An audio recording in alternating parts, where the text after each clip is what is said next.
नमस्कार. मी doctor Radhika surgeon माझ्या या नवीन व्हिडिओमध्ये तुम्हा सर्वांचं पुन्हा एकदा स्वागत करते. तर आजचा दिवाळीचा तिसरा दिवस हा नरक चतुर्दशी आणि लक्ष्मीपूजन किंवा कधी-कधी नरक चतुर्दशी आणि नंतर दुसऱ्या दिवशी लक्ष्मीपूजन असाही येतो. पण यावर्षी नरक चतुर्दशी आणि लक्ष्मीपूजन हे एकाच दिवशी आलेलं आहे. तर नरक चतुर्दशीचं महत्त्व काय आहे? नरक चतुर्दशी म्हणजे काय? नरक म्हणजे नरकासूर नावाचा राक्षस होता, दानव होता, ज्याचा श्रीकृष्णाने वध केला होता. म्हणून हा नरक चतुर्दशी ही साजरी केली जाते. ती पण अश्विन महिन्याच्या कृष्ण चतुर्दशीलाच साजरी करतात. आणि याच नरकासुराने 16,100 स्त्रियांचं हरण करून तो त्या सगळ्या स्त्रियांना एका ठिकाणी नेऊन बंदिवासात ठेवत होता. त्यांचा अमानुष छळ करत होता. आणि जेव्हा मग भगवान श्रीकृष्णाने त्याचा वध केला त्यानंतर त्या 16,100 स्त्रियांना घरी जाणं शक्य नव्हतं, कारण घरचे तेव्हाचा काळ तसा होता, घरच्यांची कोणी स्वीकारलं नसतं. त्यांना एक चांगलं आयुष्य मिळावं, त्यांना एक स्थैर्य मिळावं म्हणून भगवान श्रीकृष्णाने त्या 16,100 स्त्रियांशी लग्न केलं, अशी ती आख्यायिका आहे. तर याच्यासाठी नरक चतुर्दशी म्हणून हा दिवस साजरा केला जातो. ह्या दिवशी नरकासूर म्हणजे एक दुष्ट दानव राक्षस होता. तो त्याचा जेव्हा वध केला भगवान कृष्णाने तेव्हा त्याच्या रक्ताचे शिंतोडे भगवान कृष्णाच्या अंगावर उडाले.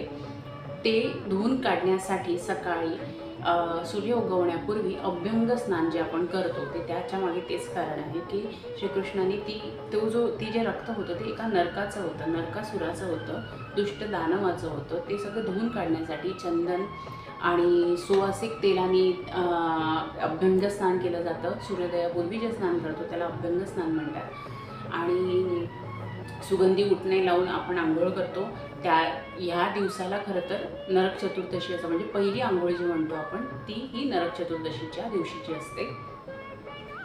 आला जातो सकाळी पहाटे सूर्योदयापूर्वीच दारात रांगोळी काढली जाते, सडा सारवण केलं जातं, दिवे लावले जातात. कारण ह्यामागे असं कारण आहे की आपल्यातला जो दानव आहे, आपल्यातला जो नरकासूर आहे त्यातला कुठेतरी आपण शांत करतोय, म्हणजे त्याचा कुठेतरी वध करतोय, अशी पण एक समजूत आहे. त्यामागे एक सुंदर कारण तसं आहे की आपल्यातला राक्षस आपल्याला मारता येत होता आणि तो मारण्याचा आपण दरवर्षी खरंच प्रयत्न केला पाहिजे.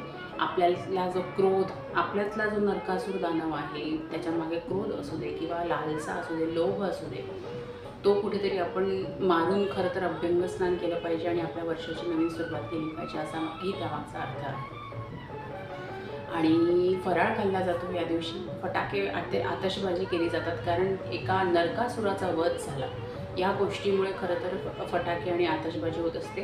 ह्याचाच दुसरा अर्थ आपण आजच्या जगाशी घेतला तर आपल्यातल्या वाईट गोष्टी आपण जर त्या गोष्टींचा आपण वध करून जर नवीन वर्षाला सुरुवात केली तर ते आपल्या सगळ्यांसाठीच फायद्याचं आहे, असं त्यामागचं एक कारण आहे.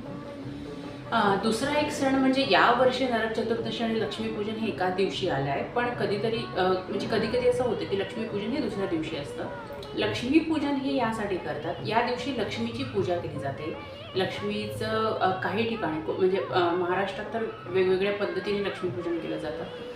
इथे तर नारळाची मूर्ती केली जाते लक्ष्मीच्या रूपाने कोकणात, आणि तिचं लक्ष्मीपूजन केलं जातं. माझ्या आईकडे, माझ्या माहेरी लक्ष्मी देवीचा फोटो ठेवला जातो, काही लोकांकडे लक्ष्मीची मूर्ती ठेवली जाते.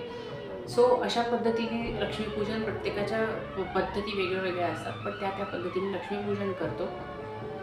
ज्या गोष्टीतून आपल्याला लक्ष्मी प्राप्त होते, धन प्राप्त होतं, अशा गोष्टींची या दिवशी पूजा केली जाते. तुमच्याकडे जो काही पैसा आहे, मालमत्ता आहे, साठा आहे, तुमचे दागदागिने असतील, त्या सगळ्या गोष्टींची या दिवशी पूजा केली जाते. छान गोडाधोडाचा नैवेद्य दिला जातो आणि रांगोळी काढतात, दिवे लावतात. तो दिवस म्हणजे अमावास्येचाच असतो मोस्टली. त्या दिवशी आपल्याला सगळ्या घरादाराला छानपैकी दिव्यांनी उजळून ठेवायचं असतं, तेजोमय करायचं असतं. म्हणून अशा पद्धतीने आपण लक्ष्मीपूजन साजरं करतो.